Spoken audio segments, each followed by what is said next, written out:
everyone. I'm thrilled to welcome our guests, panelists, and moderators at Ananke's Women in Literature Festival 2021.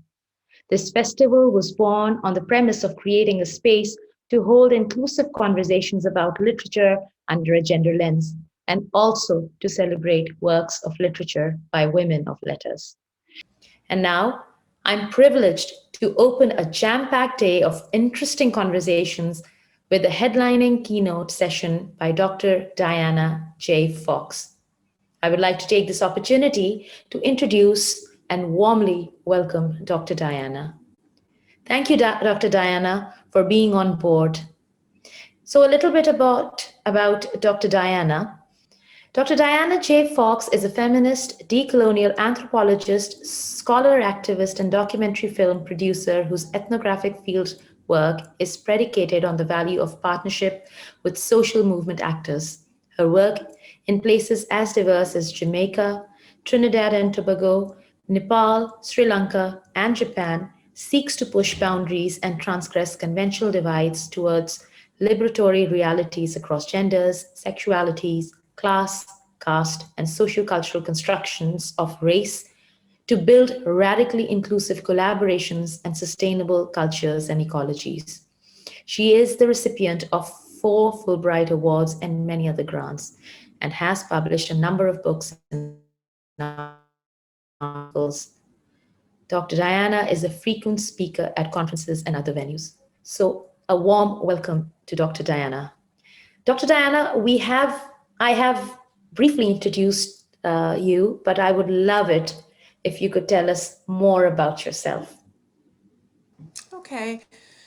Well, I call myself a feminist decolonial anthropologist very consciously.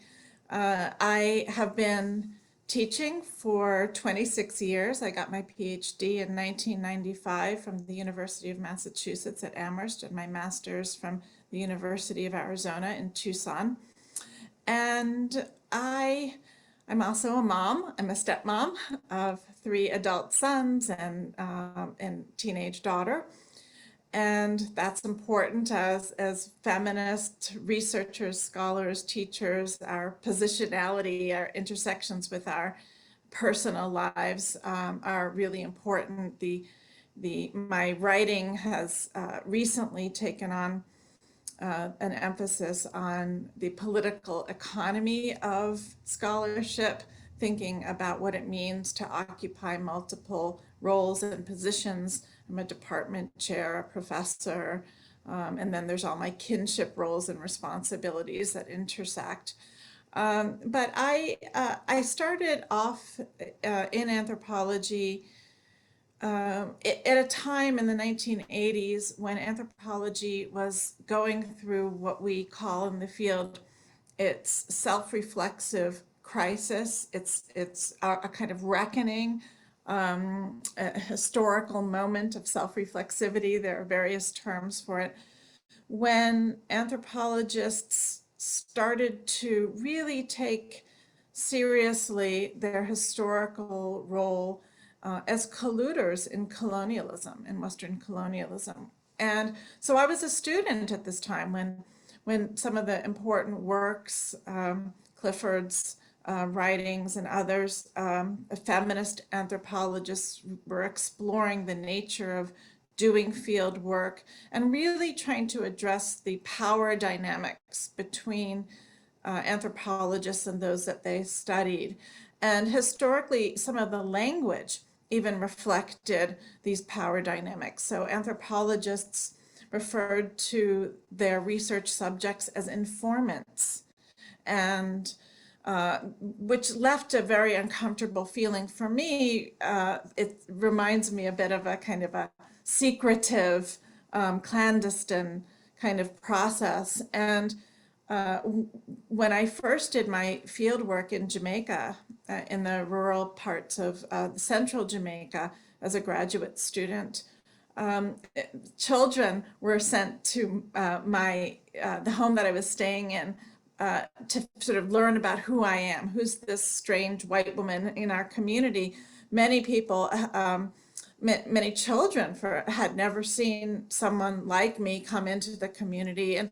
And what I found out later is that parents wanted to know if I was CIA, if I was part of the DEA, the Drug Enforcement Administration. And because at the time, Jamaica was being flooded with crack cocaine. And actually, my first research project had to do with crack cocaine and was, in fact, partly funded by the Drug Enforcement Administration. And so I became hyper aware of the larger conversations going on about anthropology's position as a discipline, the ways in which anthropologists had provided information about various societies that they studied and their cultures, which could be used to better control them and administer them. And this became really critically important for me to reflect on from an ethical, moral standpoint as someone who wanted to understand the broad world of cultural diversity that we live in, but also wanted to challenge those power dynamics. So it took me quite some time to figure out and carve out my space and try to understand what kind of role I could play. And in some ways it was serendipitous. It had to do with people I met and what I read. But calling myself a decolonial feminist anthropologist really stems from my challenge to that power dynamic of self and other, the self being the anthropologist, the other being the exotic, unknown, that the anthropologist is going to uncover and share with the world. And instead, I saw myself as someone who could collaborate and build relationships with people and build social movements collaboratively in order to arrive at the kinds of relationships that we want to see in the world.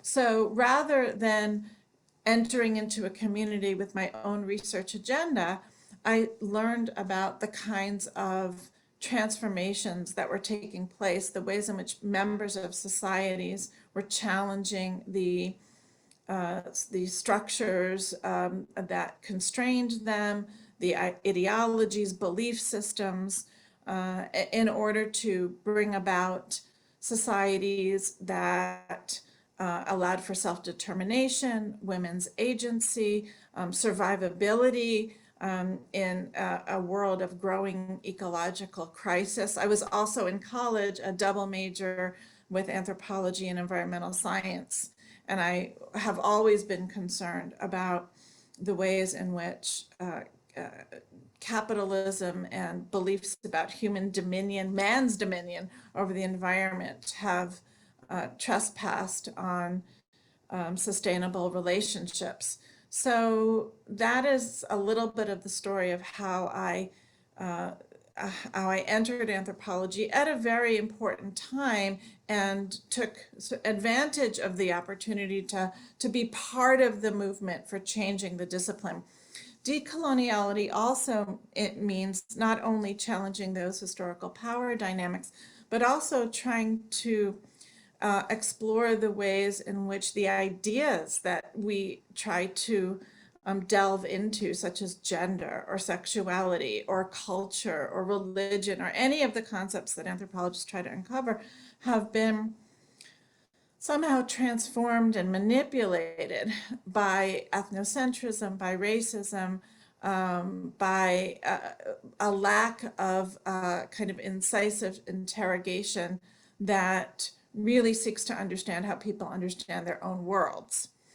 So decoloniality, in my view, both looks to try to understand cultural systems in pre-colonial periods, but also looks to understanding the world as it is now, the problems we face, and what ideas from that have not been distorted by colonialism can be brought into conversation with new ideas that will allow us to work together across our different spaces, locations, positionalities, because we need to.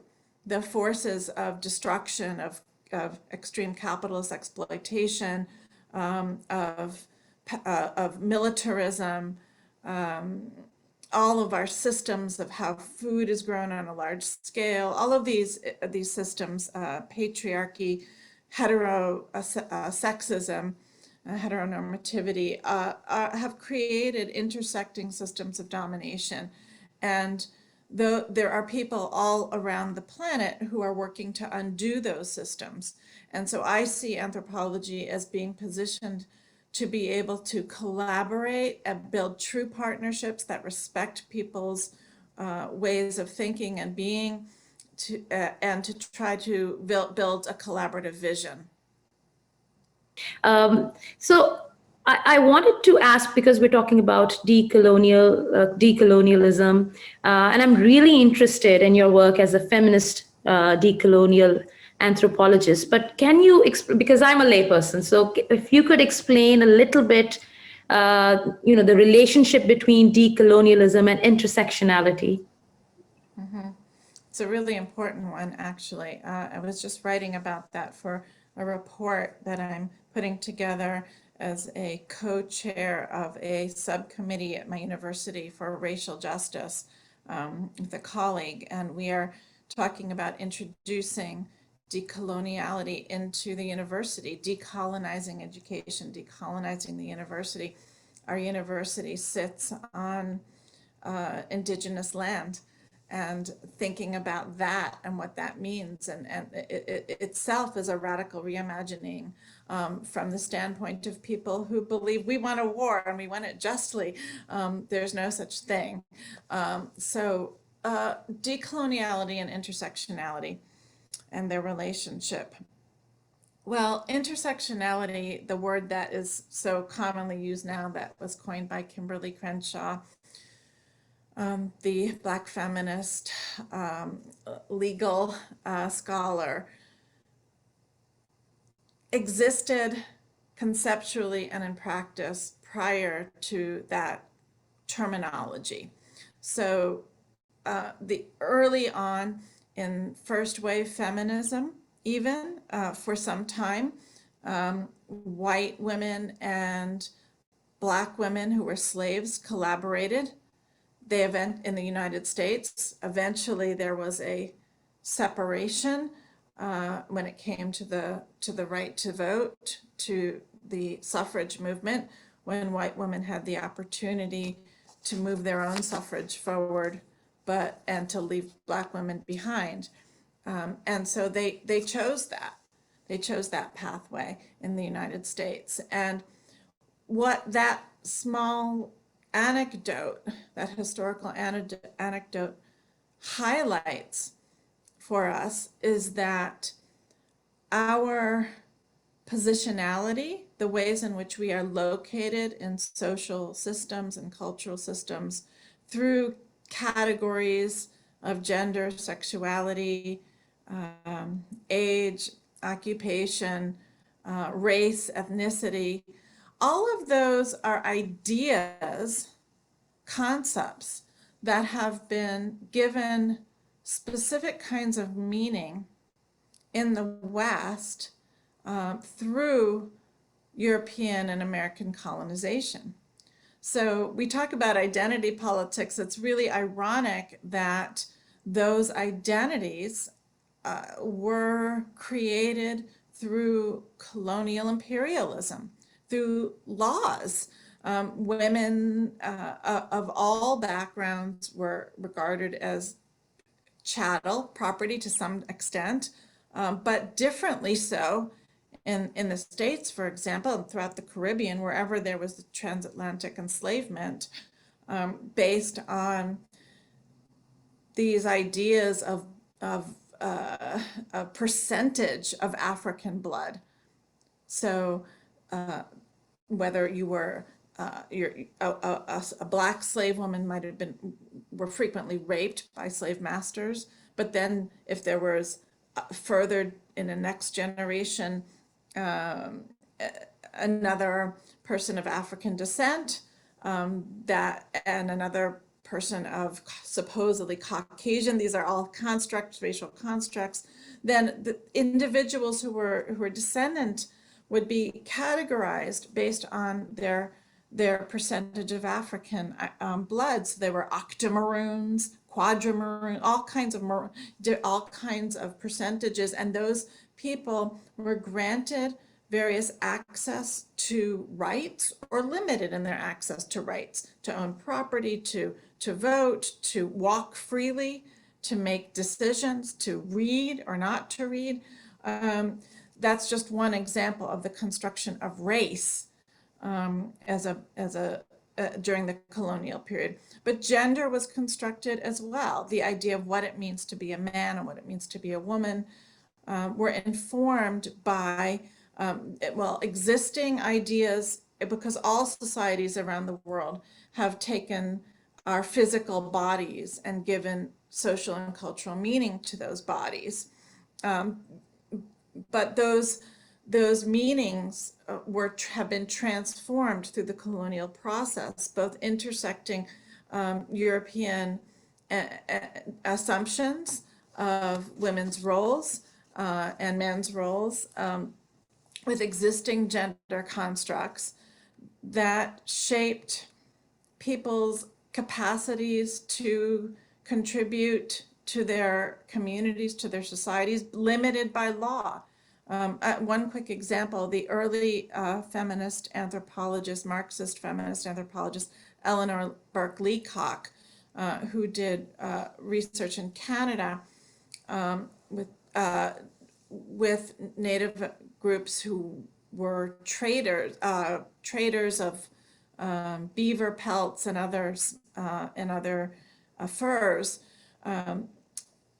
She gave us an understanding of the way in which capitalist colonial intrusion transformed gender dynamics. So women had been participating in productive labor. They were trappers as well. But the French colonialists assumed that it was the men who were engaged in the trapping and in the subsequent distribution of animals and their hides and their furs. And so they introduced a monetary economy and trade dynamics with the men of the group, which displaced women's productive roles. So that is, in order to understand how colonial processes transformed economies, introduced new laws that regulated people in various ways, we have to understand how different groups of humans were identified based on intersecting characteristics. So we must, in order to understand how we can move to a place where our identities, our intersectional identities, are liberatory rather than constraining. We have to understand. We have to take it apart. We have to understand how the strands became normalized, supervised. Through a Foucauldian lens, for example, the disciplining of different individuals based on their classifications. We have to understand that, and we have to look back to the ways in which people conceptualized self prior to the imposition of these colonial constructs. That doesn't mean that before colonialism there wasn't there was full equality and everyone had full freedom to exist how they wanted to exist. That's not the case at all. We can look back at the many thousands of years ago to the advent of agriculture, agrarian societies, to see the development of hierarchical relationships. We can see the ways in which patrilineality and patriarchy emerged, and there's many historians who have written about that. Laila Ahmed and Gerda Lerner, for example, have looked at the ways in which patriarchies emerged around the world and structured women's lives and men's lives, giving access and opportunities to some and limiting those for others. So, coming to colonialism, or rather post colonialism, when we broach the subject of especially post colonialism with the help of literature and history, what becomes transparent is how women have been oppressed by both patriarchal and colonial powers. But the question here that arises is that have we really gotten rid of ourselves of the colonial era in the truest sense? Because when we're talking about militarism and controls, it's sort of synonymous to what colonialism was all about.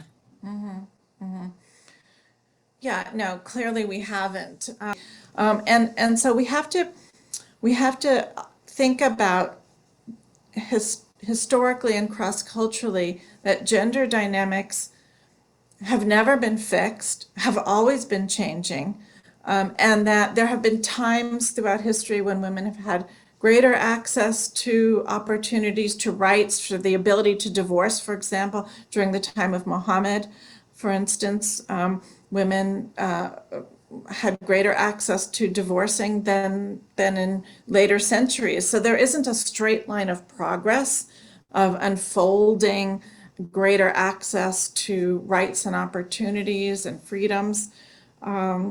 It really is a theme, that a set of relationships that have to be contextualized historically and culturally. But having said that, there still are patterns, and so I would say that the term neocolonialism has been used. Post-colonialism is a condition of existence which reflects the end of flag colonialism, but not colonialism in terms of ideologies, mental structures. I mean, all of the school systems that were introduced, the educational systems that were introduced, were rooted in, and we're talking about the West, because also there have been forms of colonialism that have existed in the East. We can talk about Japanese colonial imperialism in Korea and China. We can talk about the Mongols. There are many different societies that have had other various time periods of colonial expansion, and even looking at the spread of agrarian societies, which were colonial by nature, and of course the Roman Empire, the Greek Empire, the Roman Empire, in Egypt prior to the influence of Greece, there was no concept of inequality, really legal inequality between men and women. So I think we have to examine the persistence of ideas that came from the period of government coloniality, and which persist in existing global capitalist dynamics, but not only economies, also in education systems. There are many feminists who do content analyses of textbooks around the world, and those textbooks contain ideas about what it means to be a man, what it means to be a woman, by representing masculinity and femininity in children's textbooks in various ways. And so some of those are being interrogated and transformed. Is it only women who are shown in the kitchen with vacuum cleaners? Or do we see men engaged in those roles increasingly, potentially? So post-coloniality and decoloniality have similarities. They emerged in different parts of the world. Decoloniality emerging from Latin America, largely, and post-coloniality from South Asia, the Indian subcontinent, and they're both useful ideas. In order to move to a true end of the colonial period, it's going to be a long time coming, because there are so many systems of thought and structures.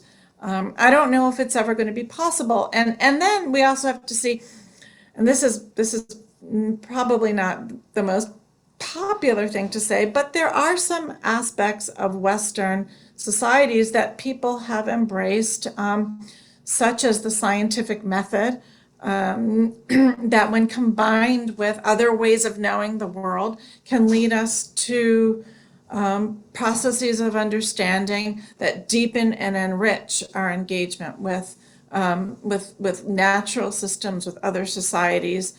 So the adoption of multiple lenses and how they intersect with one another. So there might be elements of colonial Western ways of thinking that are valuable to retain as if they are not oppressive. Of course, the scientific method itself is not fully objective. We know that the questions that are asked, how they're asked, are infused with value systems and ideas about what's important to investigate.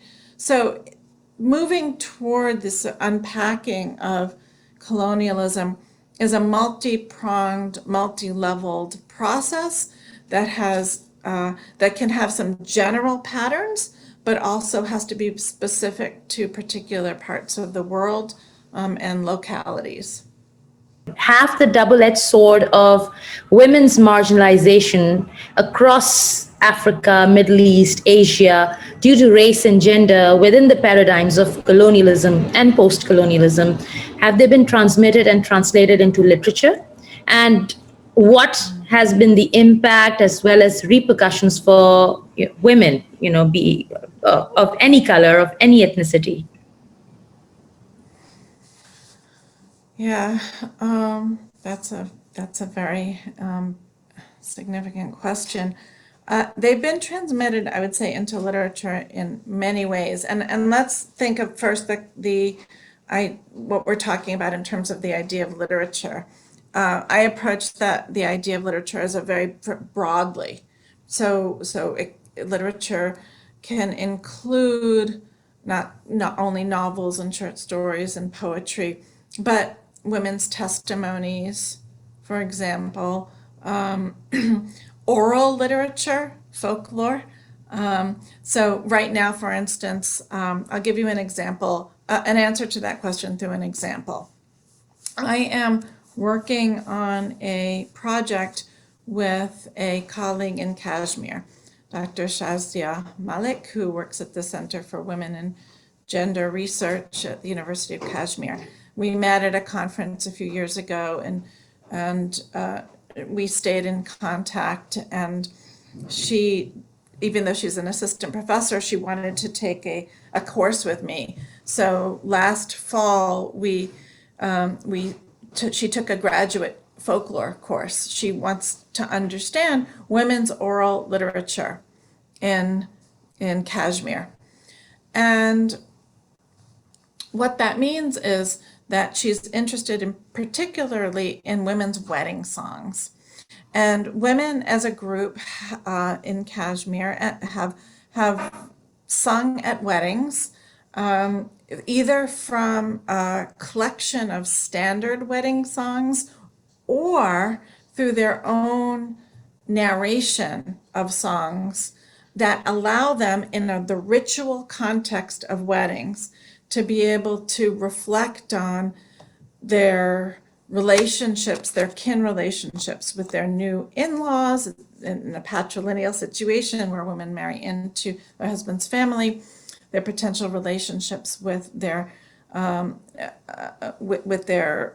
family of origin, and the dynamics of becoming a new bride in the context of Kashmiri society. So this form of oral literature gives women certain agency to express themselves. And so we're interested in trying to understand, what are they expressing themselves about? Is it a form of protest folklore? And what's happening in the context of colonialism and also broader geopolitics? Of course, the creation of Kashmir by the British, right, in in 1947 when there was the splitting apart of Hindu India and Muslim Pakistan, and then Kashmir, which is a contested territory. But the created state of Jammu and Kashmir is only part of it. There's also parts with China, etc. But that territory and people's lives within that territory have been shaped by the geopolitics of colonialism and post-colonialism, and the response of people within the state of Jammu Kashmir has been to try to navigate and create an identity, a political identity, while sustaining a cultural and religious identity. So there's been a rise in militancy, as we've seen over the decades. Sons become militants, and they're depending on their vision for the territory, whether it's to be independent or a part of Pakistan. And then mothers lose sons. And when mothers lose sons because they've become militant, mothers then undergo a sense of loss, but also militancy, and a sense of identifying with the militancy, because they have to make meaning of their sons' lives. So women's personal relationships with their children and their relationships within their kin groups are informed by, shaped by this set of historical relationships, which then gives them an opportunity to express themselves and talk about the potential fears, for example, of future sons becoming militants in these wedding songs and this oral literature. So the actual songs themselves, which we're going to examine in greater detail, hopefully this summer, looks at this very specific form of literature through the lens of this really complicated history, and tries to understand what women are saying and speaking about and how they envision their futures through this matrix of historical complexity. So that's just one small example, but certainly it is impossible for women who are writing stories about using their own lives or the lives of women in communities to imagine other worlds, to imagine possible freedoms and envision new worlds without looking at the conditions that exist at the moment. And those conditions that exist at the moment are the product of these complex historical processes that involve colonial rule and its slow undoing. Yeah, and when you take all of this in perspective, then the next question that comes from this is, what role can literature and media play in decolonizing gender? A really important role. I think that one of the things you might have mentioned at one point in one of the email exchanges we had, how important literature is increasingly, just during this pandemic time. People are having trouble, and some of my friends I've been talking to, really getting into novels. People's attention span are fragmented with so much going on and so much here on this platform.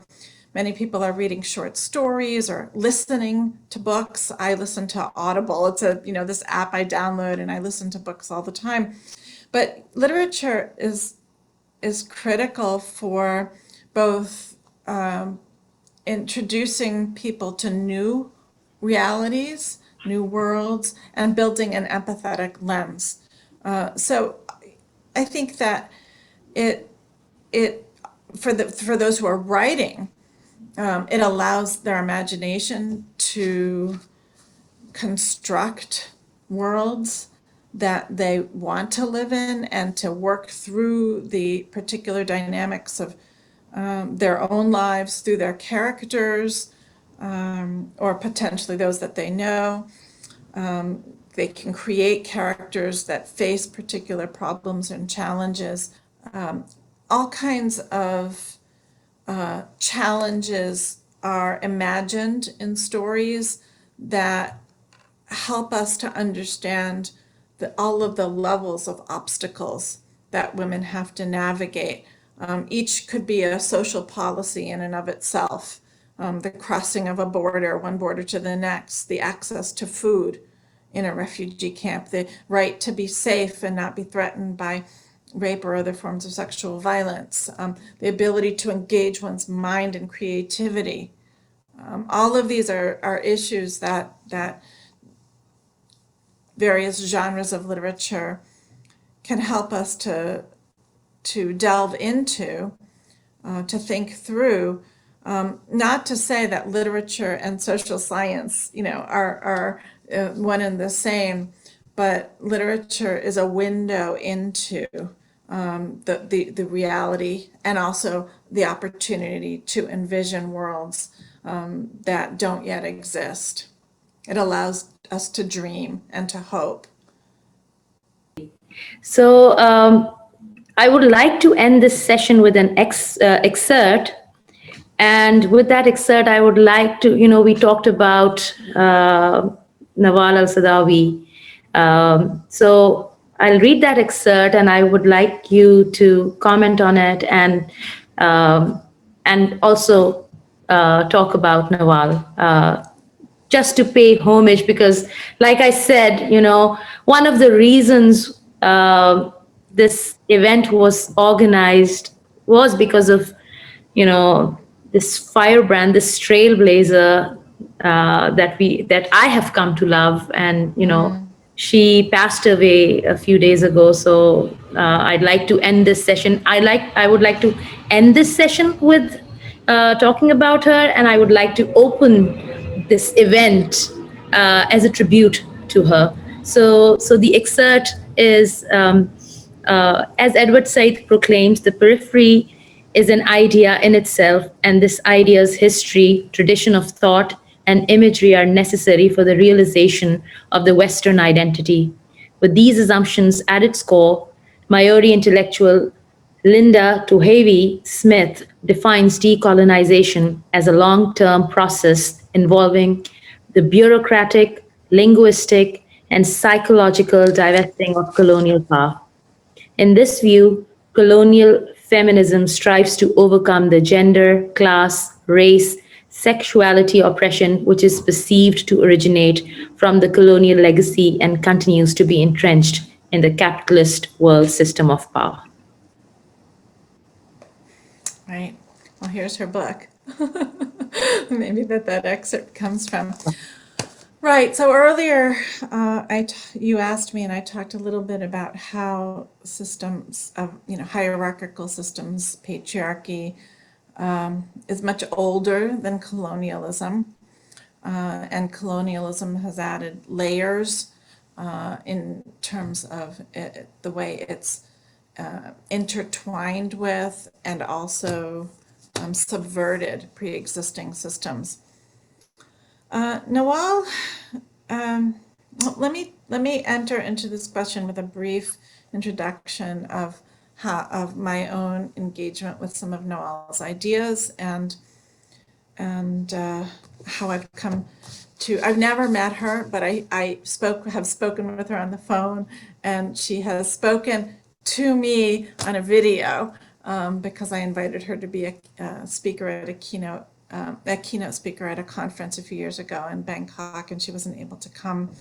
And so I organized a fundraiser for her medical bills. And over that time, we emailed, we talked on the phone a number of times. And then she did this interview on video with Amnia Amin, professor of literature, and who was also her confidant and translator. So Nawal, I first encountered Nawal through her ideas of dissidence and the outspoken creativity of dissidence. Dissidence has to be creative. We have to have room to be creative, to imagine, as I've said, for new worlds, new ways of being outside of the restrictions that are imposed on women in so many different ways.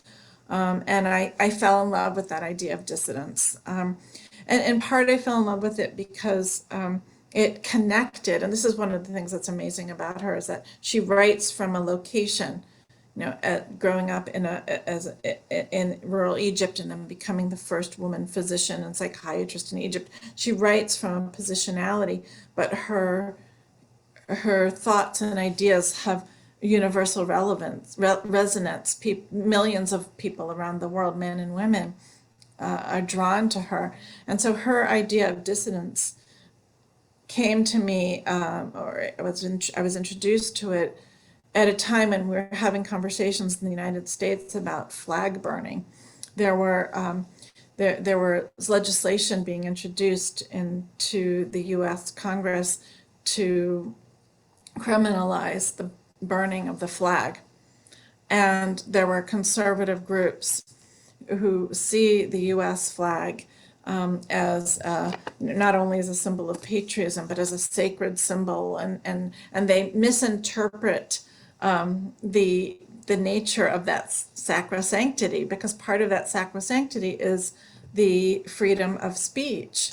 And the part of the freedom of speech is the freedom to criticize one's government and to be a dissident. And so I believed that people should have the right to burn the flag.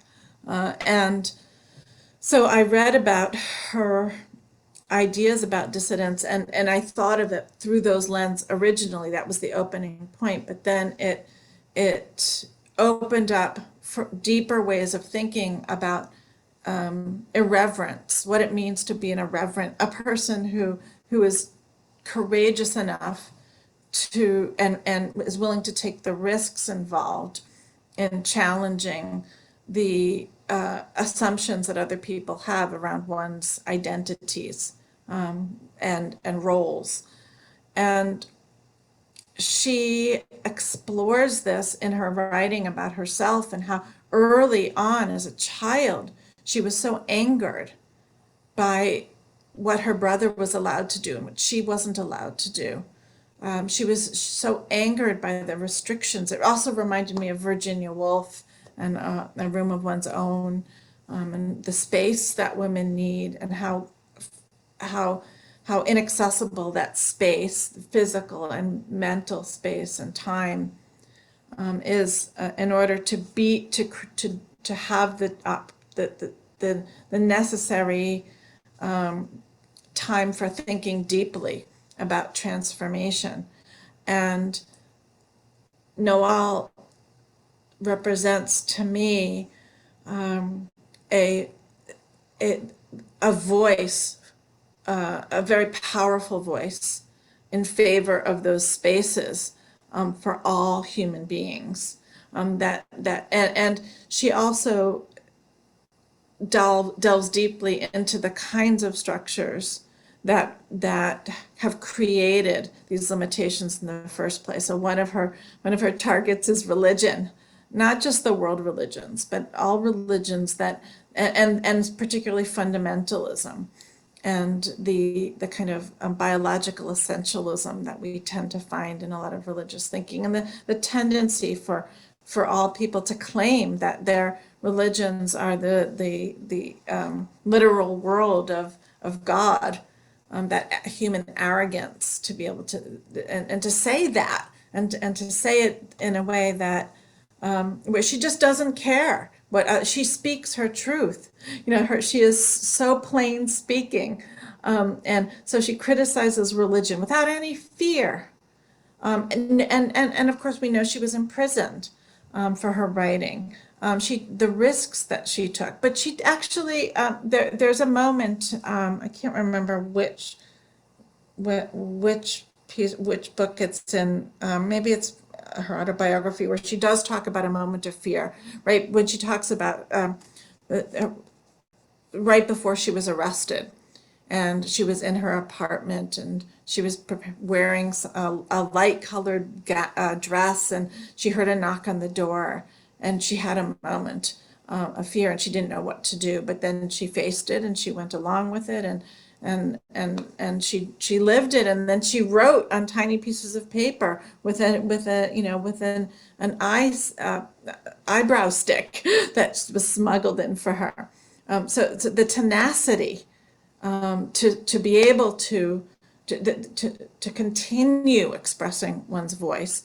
So religion, the prison industrial complex, the ways in which religion distorts not only gender, but also claims for land. She was a real outspoken critic of colonialism in that sense. God's right, God's divine, gives you divine right to claim land. So she challenges us challenges readers to unpack all of these structures and the sources that create them. And going back to the quotation, when that idea about the margins and the periphery created that through global capitalism. Well, certainly, if you look at the way land was used during the colonial period and how railroads were created from points of resource extraction directly to seaports, and this was also the pathway in which human labor was extracted. I mean, it has meaning in that way, but there's another meaning, I think, that resonates with me, and that's what the Black feminist writer Bell Hooks has written about in her book From Margin to Center, where she talks about how if you're on the margins, you can see the whole better than if you're right in the center. You only see your little piece. And that's unfortunately the way many Americans have seen the world, know so little about geography, and but just internalize this uncritical idea that America is the greatest place to live in the world. America is the greatest, the best. That's a viewpoint from the center that is increasingly being challenged as U.S. empire collapses in front of us, and that's in my view a good thing, because it's only through that challenge that people can really reconstruct relationships with people and see them on equal terms, respecting people from their own positionalities, their own standpoints, and their own experiences. Wow, I was just jotting down notes.